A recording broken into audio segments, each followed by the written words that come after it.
Hello, everyone. I want to tell you about a conversation that changed how I think about my kitchen entirely. A few years ago, I was talking with a woman I know who had spent several years living in Japan before returning home in her 50s. We were in my kitchen, and she was watching me wipe down my counters after making lunch. And she said something that I have thought about almost every day since. She said, "You are cleaning your kitchen as though the goal is to make it look clean. In Japan, the goal is to make it genuinely safe." I had never separated those two things before, looking clean and being safe. I had always assumed that if my kitchen looked clean, if the counters were wiped and the dishes were washed and the floor was swept, then I had done what needed to be done. But she explained that the places in a kitchen where bacteria actually live and multiply are almost never the places that look obviously dirty. They are the sponge, the drain, the cutting board, the damp cloth left folded on the edge of the sink, the places we clean around rather than cleaning directly, are the places we assume are clean because we use them for cleaning. I started reading about Japanese kitchen hygiene practices after that conversation, and what I found was a set of habits built not around aesthetics, but around prevention, around keeping bacteria from forming in the first place, rather than killing them after they have taken hold, around treating the kitchen as a living environment that needs daily management of moisture and organic material and time, because those three things together are what bacteria need to multiply. I have been applying 5 of these habits in my own kitchen for several years now. My kitchen is genuinely the cleanest it has ever been, not just the most visually tidy. And at 70, when I am more aware than I used to be of how important it is to eat safely prepared food, this distinction matters to me enormously. I want to share all 5 habits with you today. Habit number 1, the boiling water reset at the end of every evening. In Japan, the tradition is that after cooking and washing up, the kitchen work is not complete until hot water has been poured over the items most likely to harbor bacteria overnight. The sink drain, the cutting board, any wooden utensils used during cooking. This habit is so deeply embedded in traditional Japanese kitchen practice that it is considered as natural as washing the dishes themselves. The reason this works is both simple and profound.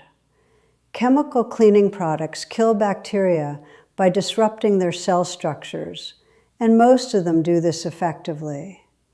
But bacteria can develop partial resistance to certain disinfectants over time, and chemical sprays can leave residues on surfaces that come into contact with food.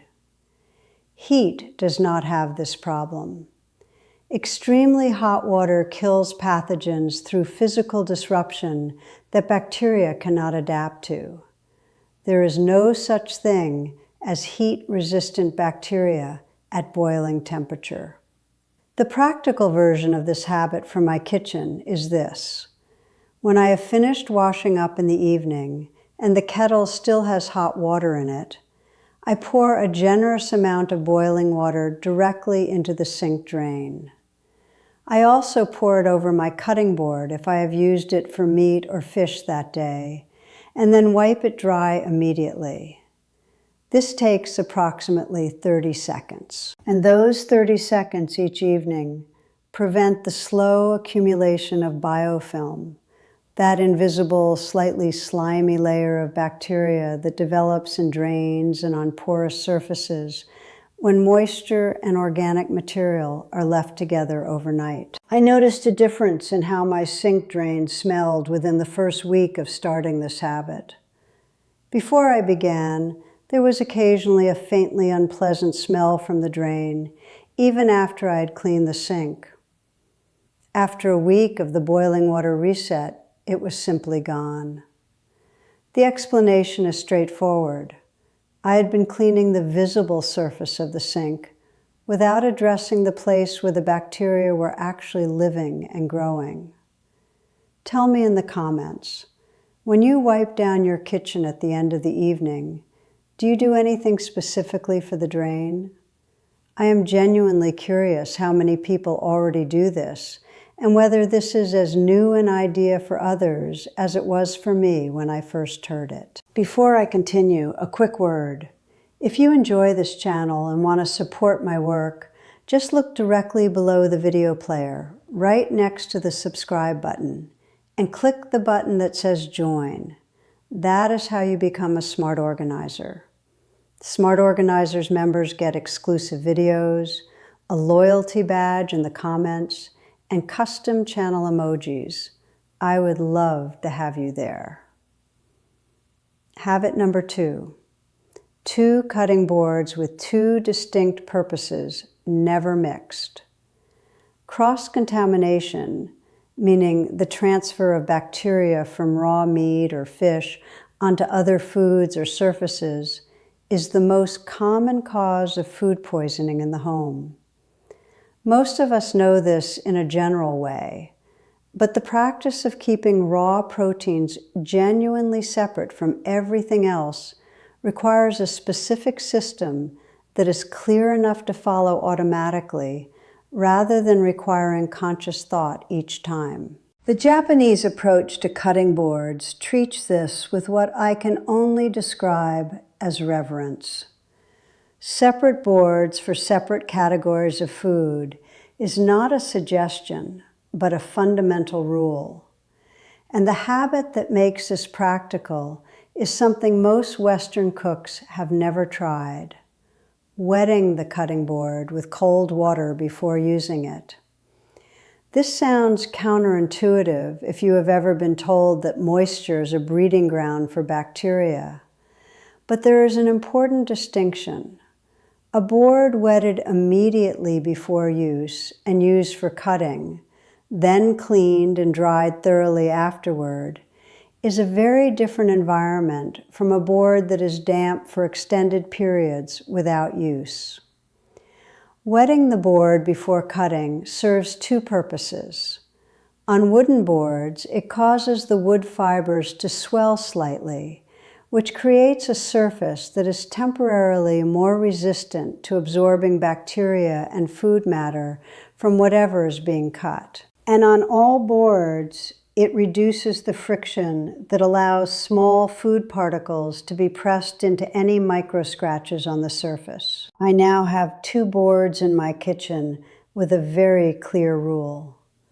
One board is exclusively for raw meat, poultry, and fish. It goes directly from use to washing with hot water and dish soap, always.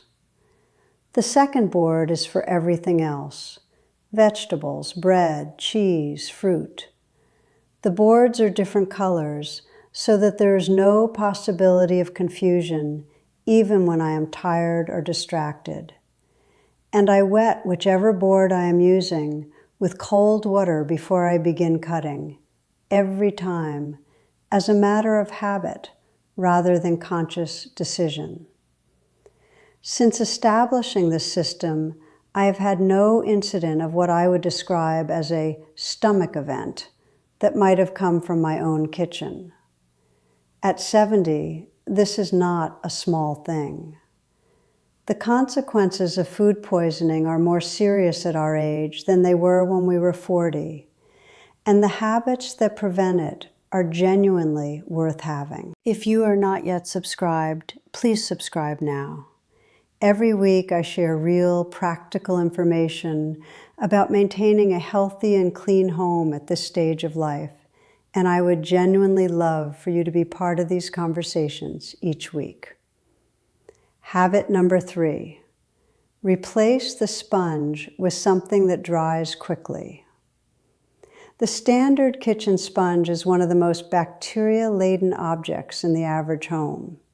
This is not speculation. Microbiologists who have studied household bacteria consistently identify the kitchen sponge as a major problem, specifically because it stays wet, it holds food particles in its porous center, and it is used to wipe surfaces that come into contact with food.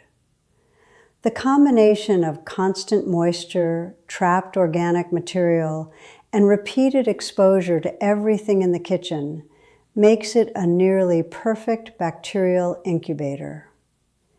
In Japan, the traditional cleaning tool is a natural fiber scrub brush with stiff, widely spaced bristles. Unlike a sponge, a firm brush dries quickly between uses because there are no enclosed spaces for water to sit.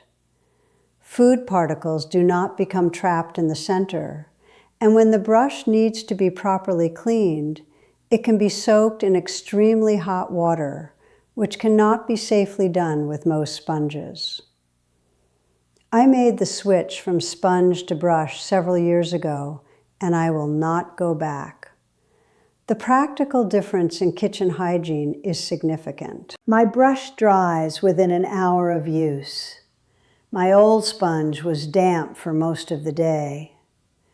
I rinse my brush thoroughly after use and stand it upright in a holder that allows air to circulate around all the bristles.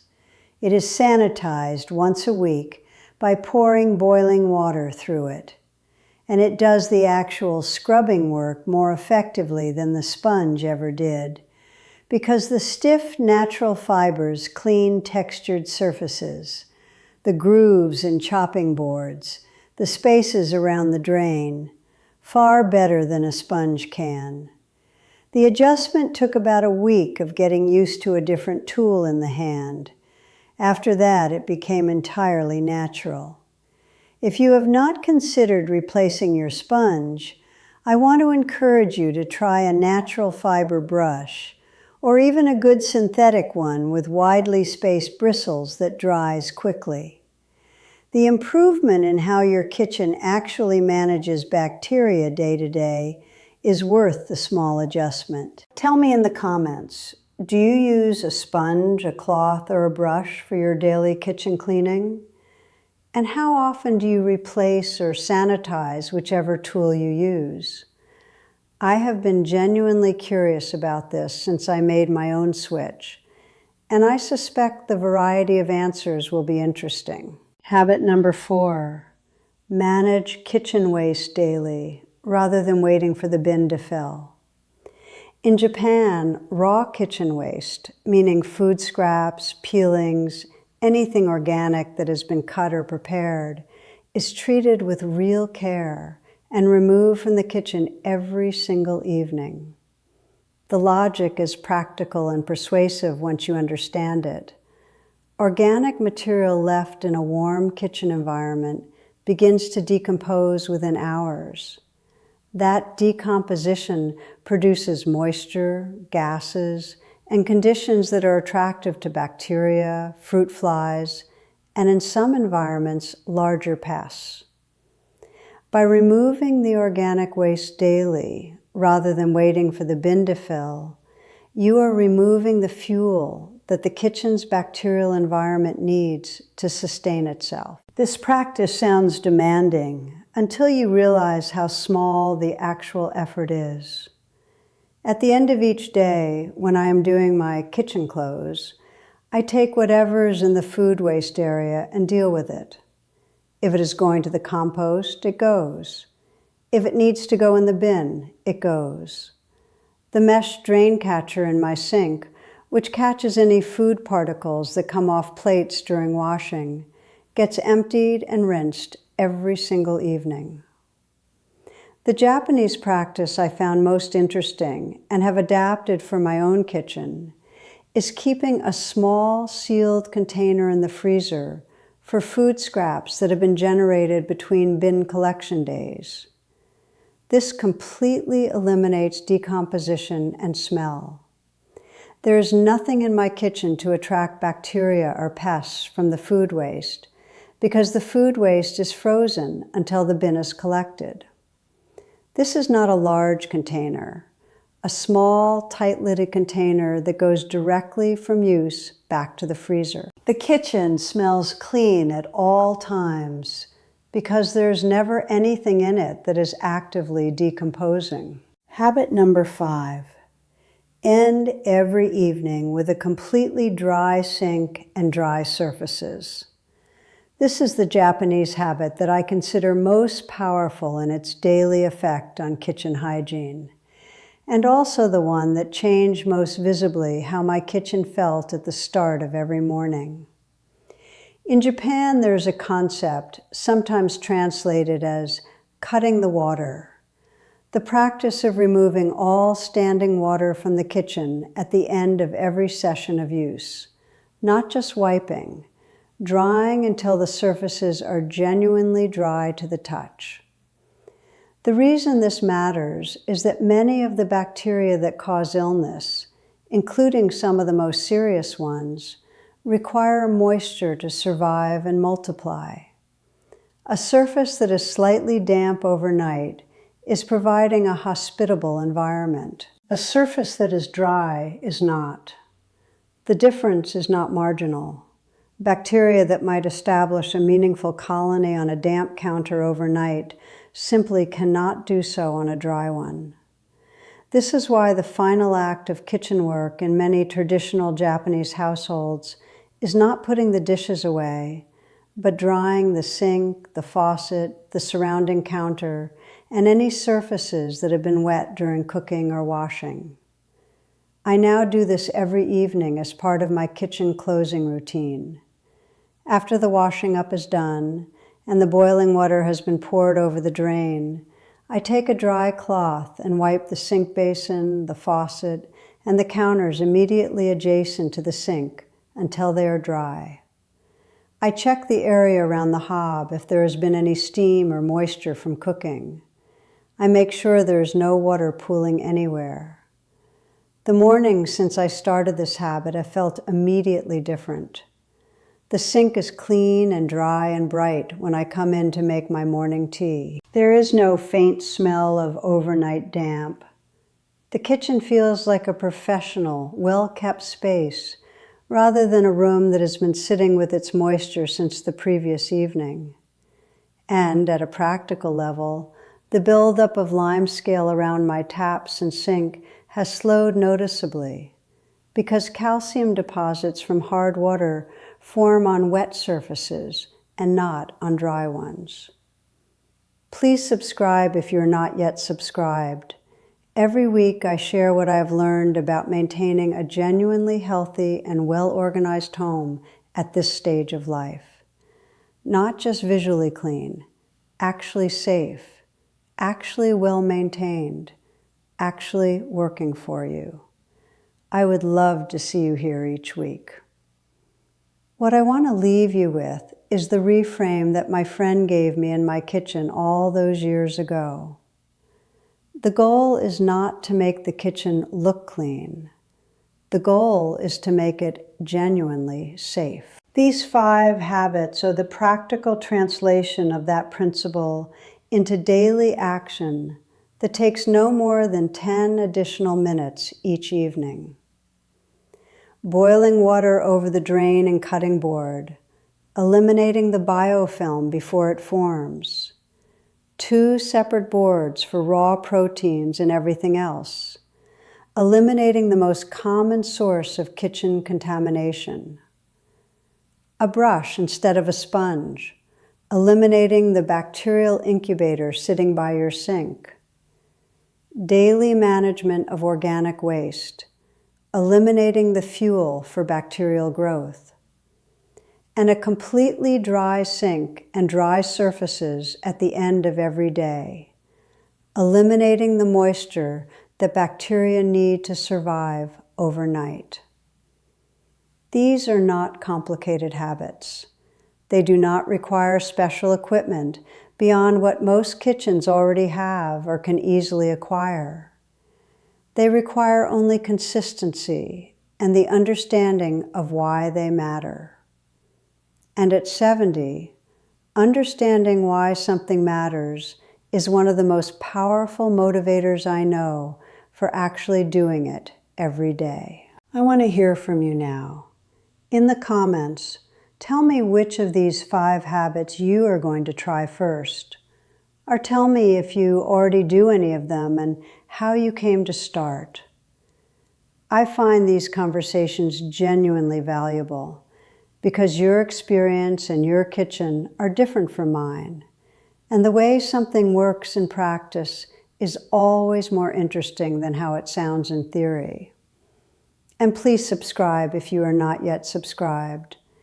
Every week I share honest, practical, experience-based wisdom about living well and keeping a healthy home at every stage of this life. I will see you next week.